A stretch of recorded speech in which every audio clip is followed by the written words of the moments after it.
You might think you've outgrown your childhood, that it's all water under the bridge.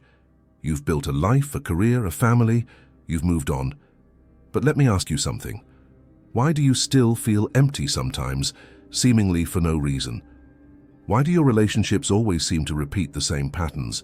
Why do you sabotage your best opportunities right when you're about to succeed? Carl Jung had an answer for this. And this answer will completely change how you understand your own life. The trauma you ignore doesn't disappear. It hides. And from there, from the shadows, it controls everything. This is the most dangerous mistake a human being can make. Believing they can just move forward without looking back. Believing that time heals all wounds. Believing that the past is the past. Jung discovered that's not how it works. And what he revealed about childhood trauma will either terrify you or set you free. It all depends on what you choose to do with this information. Let's start with the basics. What exactly happens when you ignore a trauma? Jung explained that the human psyche has a conscious part and an unconscious part. The conscious part is who you think you are, your memories, your thoughts, your identity, but the unconscious part is much larger and much more powerful. It's where everything you don't want to see lives. Everything that was too painful to process. Everything you've swept under the rug. Jung called this part the shadow, and here's the problem. The shadow doesn't stay quiet. It doesn't accept being ignored. The more you try to forget, the more power it gains. The childhood trauma you decided to ignore went straight into the shadow. And from there, it started controlling your life in ways you don't even realize. Do you wonder why you always choose unavailable partners? That's the trauma choosing for you. Do you wonder why you're afraid of success? That's the trauma protecting you from being seen. Do you wonder why you explode with anger over small things? That's the trauma that was never expressed. Finding a way out. This isn't a metaphor. This is how the psyche works. Now, let me explain something most people don't understand. Why ignoring trauma seems to work at first. When something terrible happens in childhood, the brain has protective mechanisms. It can separate the traumatic experience from consciousness, push it into a corner where you don't have to think about it. This is called dissociation, and it was essential for your survival. You were a child. You didn't have the resources to process what was happening, so your brain did the only thing it could. It saved it for later. The problem is that later never comes because looking at that material is terrifying. It hurts. It feels like it will destroy you. So you keep putting it off. Years turn into decades, and the trauma remains there, untouched, growing. Jung had a saying that sums this up perfectly. Until you make the unconscious conscious, it will direct your life, and you will call it destiny. You think your choices are your own run, but they're not. It's the trauma choosing for you. And you don't even know it. Let me give you concrete examples of how this works. Michael was 42 years old when he finally understood. His entire life he had struggled with authority. Any boss, any figure of authority, made him feel small and angry. This cost Michael several promotions, several opportunities, several professional relationships. Michael thought it was just his temperament, his personality, who he was. But in therapy, something emerged, a memory he had buried deep down. Michael's father was an emotionally abusive man, not physically, but emotionally. He humiliated Michael constantly, made him feel small and worthless. Michael had forgotten, or at least thought he had forgotten, but his body remembered, his nervous system remembered, and every time he encountered a figure of authority, the wounded boy inside him went into protection mode. Michael's anger wasn't about his bosses, it was about his father, but because he never processed that wound, it leaked into all his other relationships. That's what trauma does. It distorts your perception, it makes you react to the past as if it were the present. Another example. Emily was 35 years old and could never maintain a relationship. Every time someone got too close, she ran away, she invented problems, she sabotaged things. Emily described herself as too independent, as someone who simply didn't need anyone. But that was a story she told herself. The truth was different.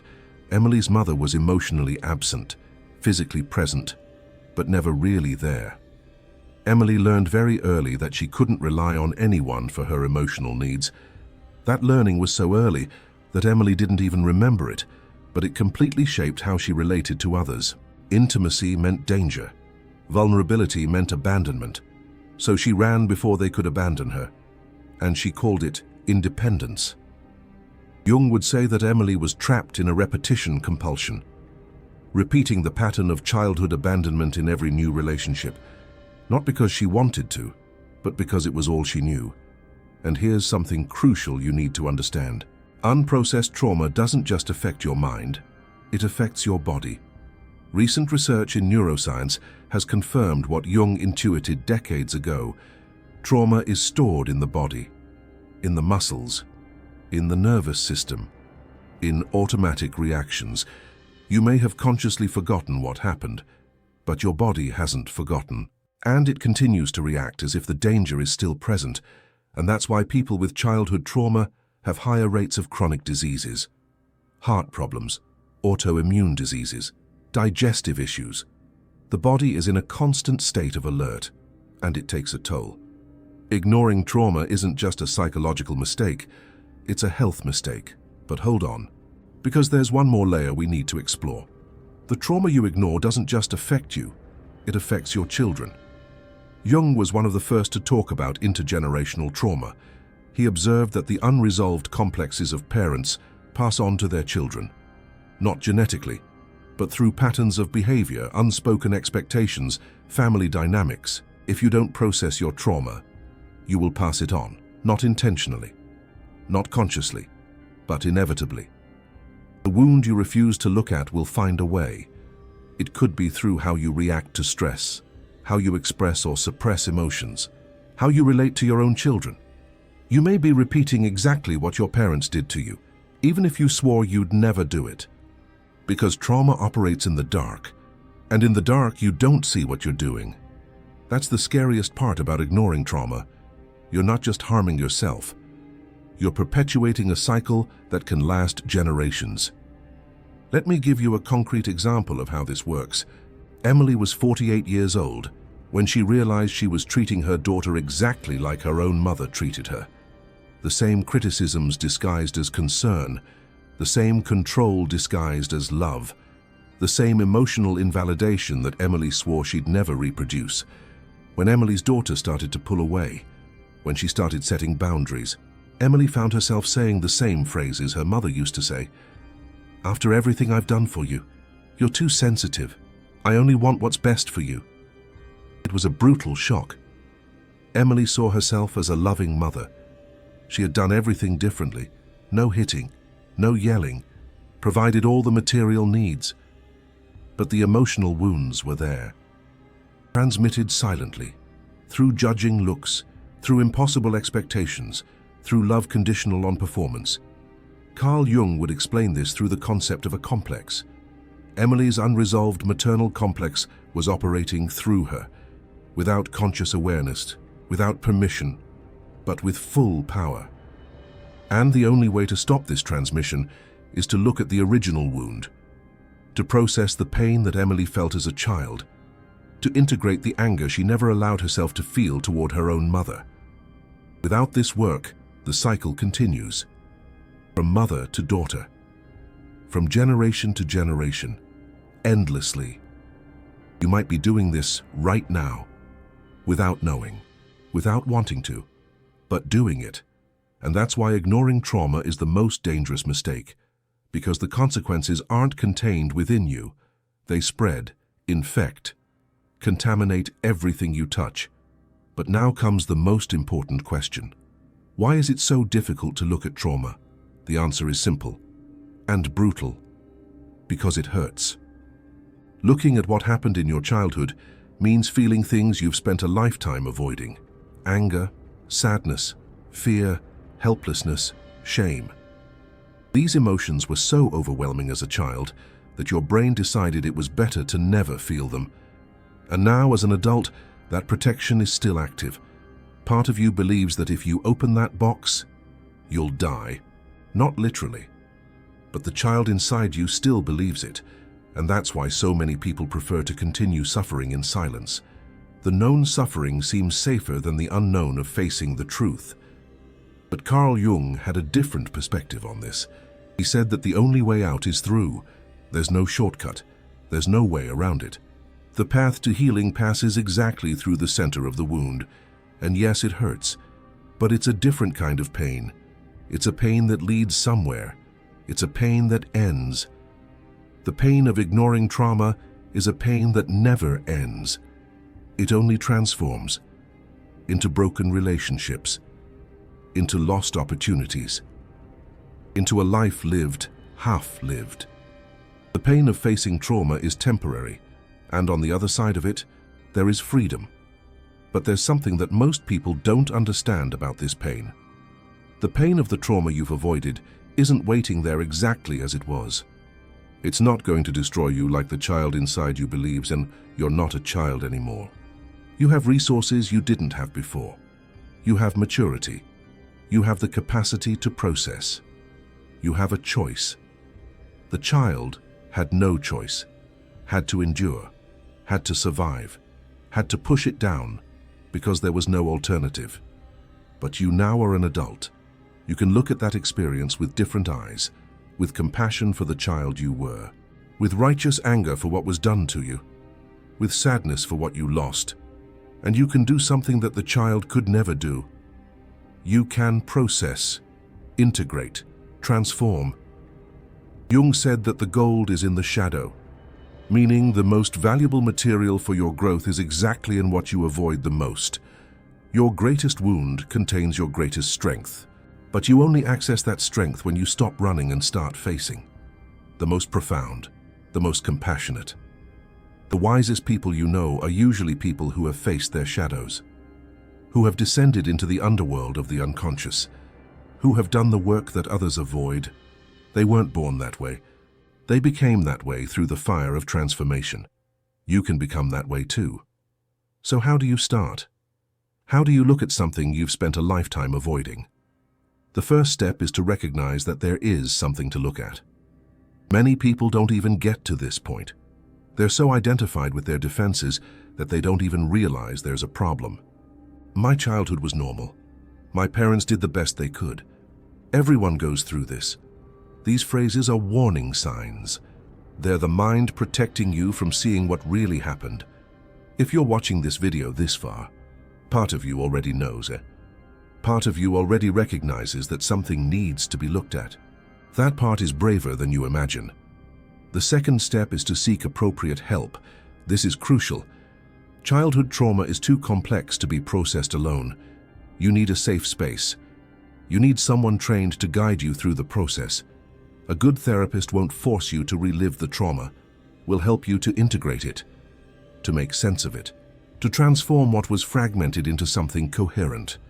Jung called this process shadow integration, bringing to light what was in the dark, not to eliminate it, but to understand and integrate it. The third step is to learn to tolerate discomfort. This is perhaps the most difficult, because your nervous system is programmed to avoid pain, and facing trauma involves pain. But there's a difference between destructive pain and transformative pain. Destructive pain is the pain you feel when you keep repeating the same patterns. Transformative pain is the pain you feel when you finally face what you were avoiding. Learning to stay present with difficult emotions is a skill, and like any skill, it can be developed. Start small.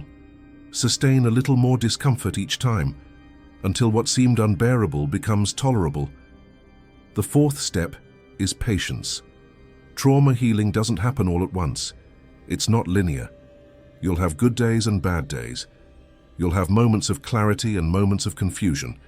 You'll feel better and then worse again. This is normal. This is part of the process. Jung compared individuation to a spiral. You go through the same themes again and again, but each time you're a little higher up, a little more conscious, a little more integrated. Don't give up when it seems like you're not progressing. Progress is sometimes invisible, but it is happening. Now, let me tell you something that most people don't tell you about trauma healing.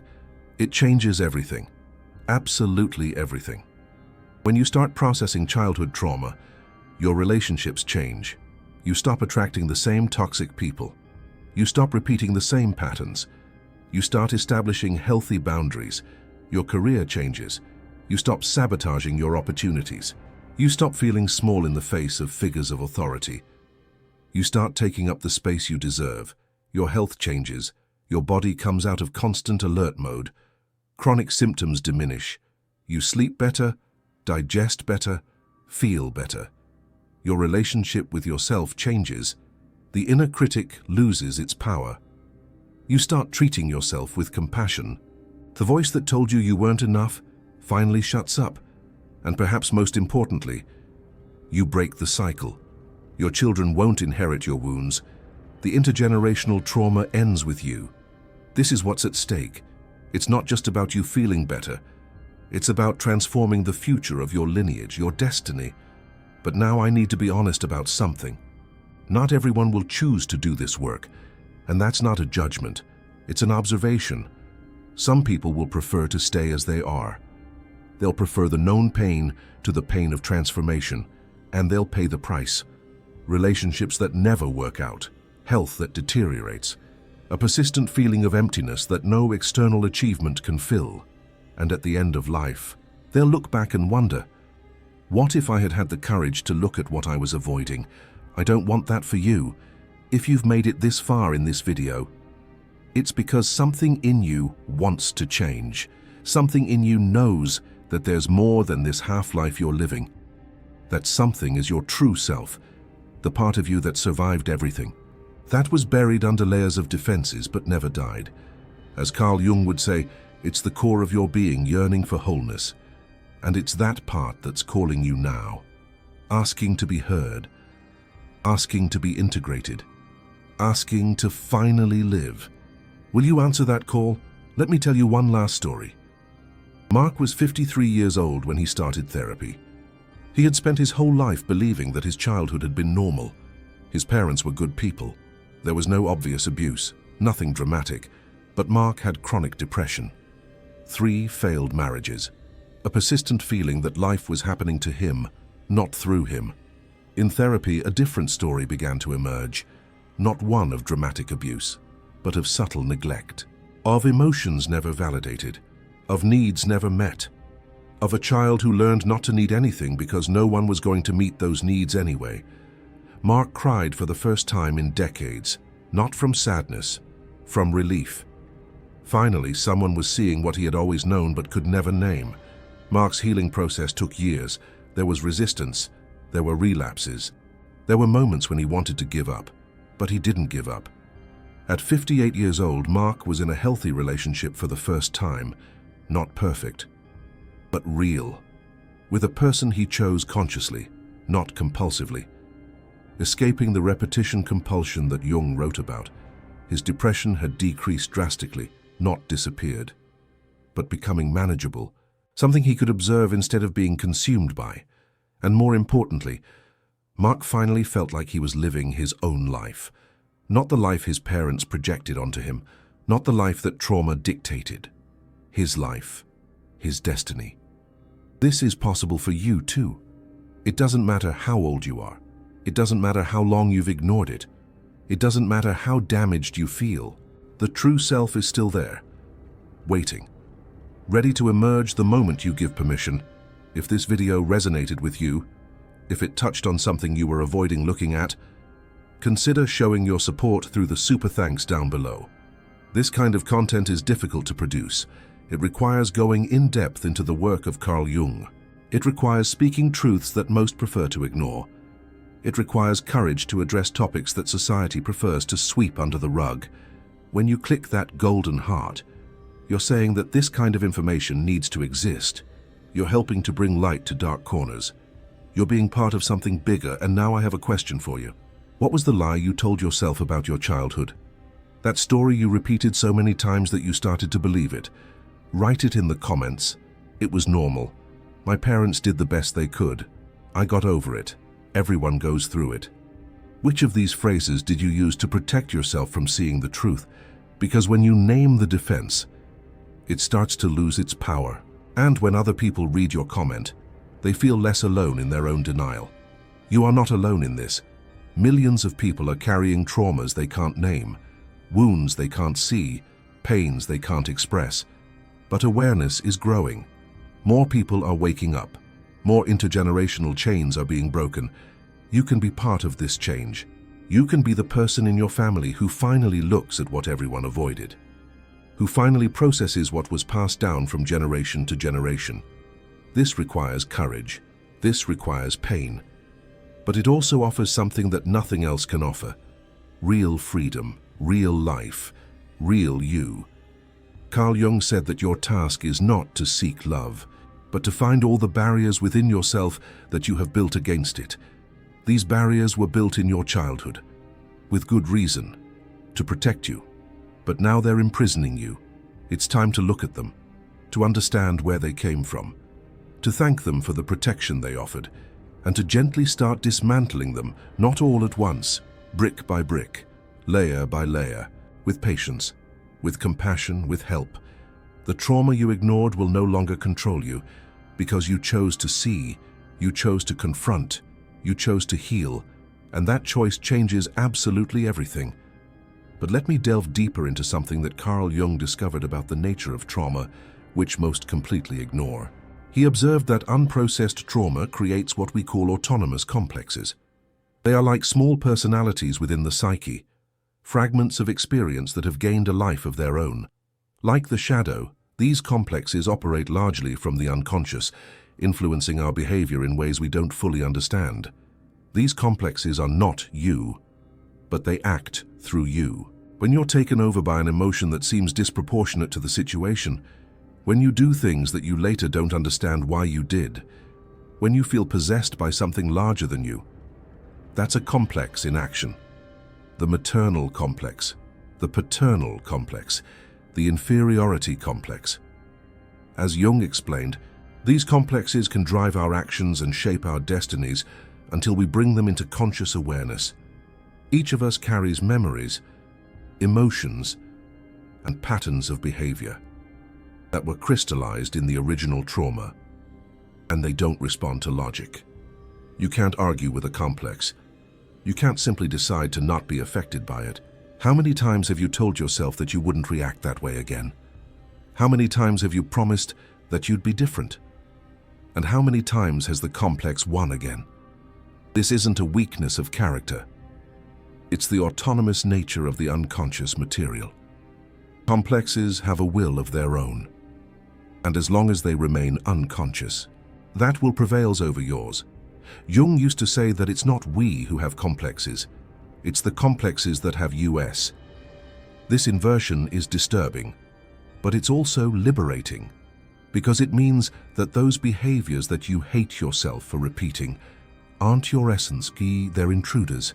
They're fragments of past experiences that need to be integrated. And when you start to integrate them, something extraordinary happens. The energy that was trapped in the complex is freed. Energy that was being used to keep the material repressed. Energy that was leaking out in symptoms and destructive behaviors. That energy comes back to you, to your conscious control, to your chosen purposes. People who do deep trauma work frequently report a sensation of having more energy, of mental clarity, of presence, as if they've woken up from a long sleep, because in a sense, they have awakened. Parts of them that were sleeping in the unconscious have finally been brought to light. There's a Jungian concept called the transcendent function. It's the psyche's capacity to unite opposites, to integrate what was fragmented, to create something new from the conflict between the conscious and the unconscious. When you confront your trauma, you activate this function. The material that was separated begins to unite. The fragmented story of your life begins to make sense. You're no longer divided against yourself. You're no longer spending energy fighting against parts of yourself. You become whole. Jung called this process individuation, becoming who you really are. Not who your parents wanted you to be, not who the trauma forced you to be, but who you always were in potential. Individuation doesn't mean perfection. It means integration. It means embracing all parts of yourself, including the parts that you despised, including the parts that carry pain. Paradoxically, when you stop rejecting these parts, they stop controlling you. What you resist persists. What you accept transforms. This is the opposite of what most people think. Most believe that if you look at the pain, it will increase. That if you pay attention to the trauma, it will consume you. But the opposite is true. It's the avoidance that feeds the monster. It's the escape that gives power to the pursuer. When you stop and face it, something changes. The monster begins to shrink. The pursuer loses strength. What seemed unbearable reveals itself as tolerable. Not all at once, gradually, but consistently. And you discover something that the child inside you never knew. You survive. You don't die. You become stronger.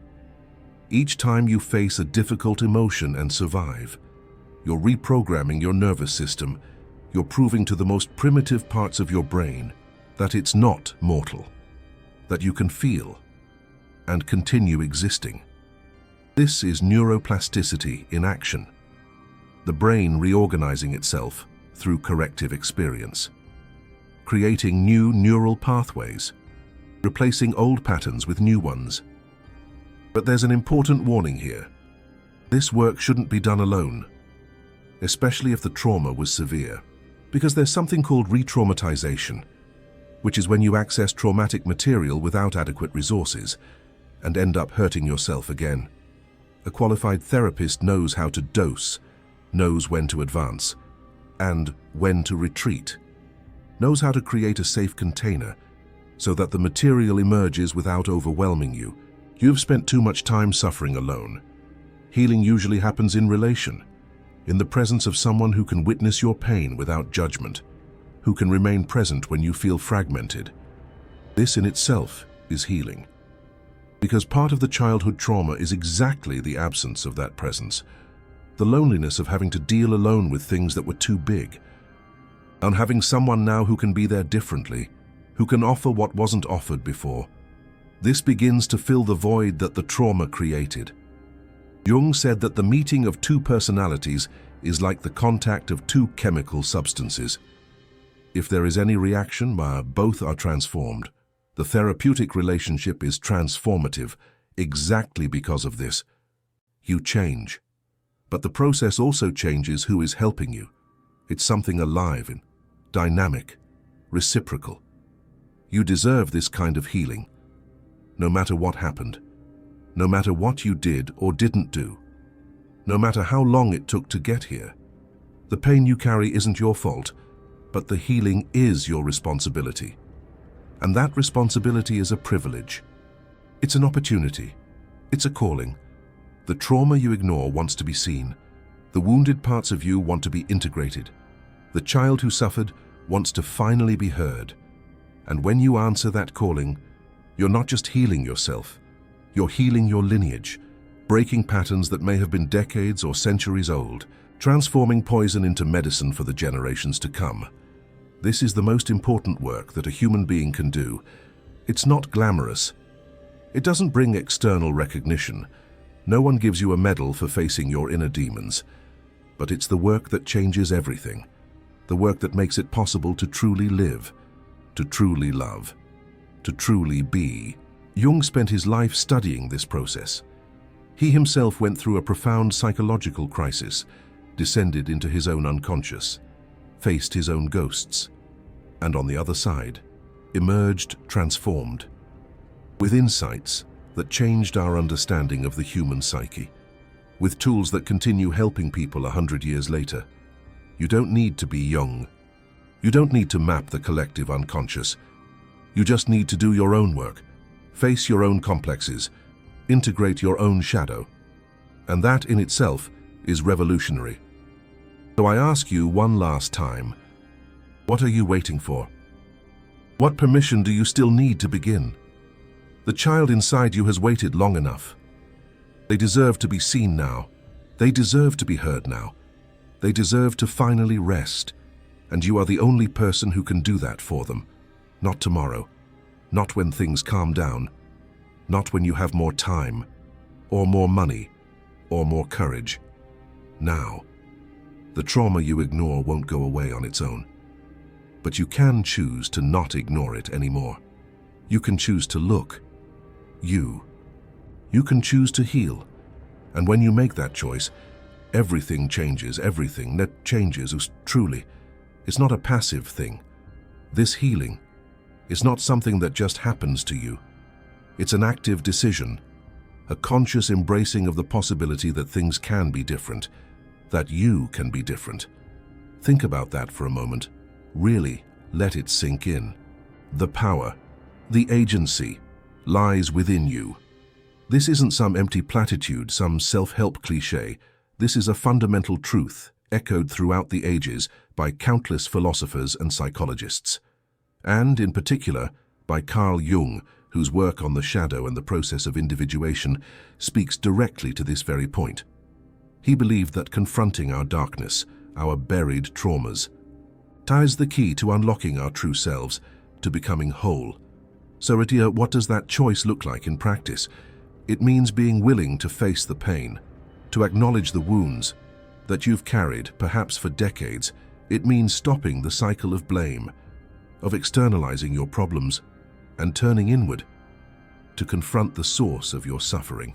It means actively challenging the negative narratives that have been running on repeat in your mind, the stories that tell you you're not good enough, not worthy of love, not capable of change. Choosing to heal means seeking support, whether it's through therapy, support groups, or simply confiding in trusted friends or family members. It means being open to new perspectives, to new ways of thinking and of being. It means practicing self-compassion, treating yourself with the same kindness and understanding that you would offer to a dear friend who is struggling. And it means celebrating every small victory, every moment of progress, every step forward on your healing journey. Remember, healing is not linear. There will be setbacks. There will be days when you feel like you're back at square one. But those moments don't negate the progress you've made. They are simply part of the process. What's crucial is that you don't give up on yourself, that you keep choosing to heal, even when it's difficult, even when it's painful. Because on the other side of that pain lies freedom, lies joy, lies the possibility of a life lived fully, authentically, and with profound meaning. So choose to heal and watch your world transform. Everything.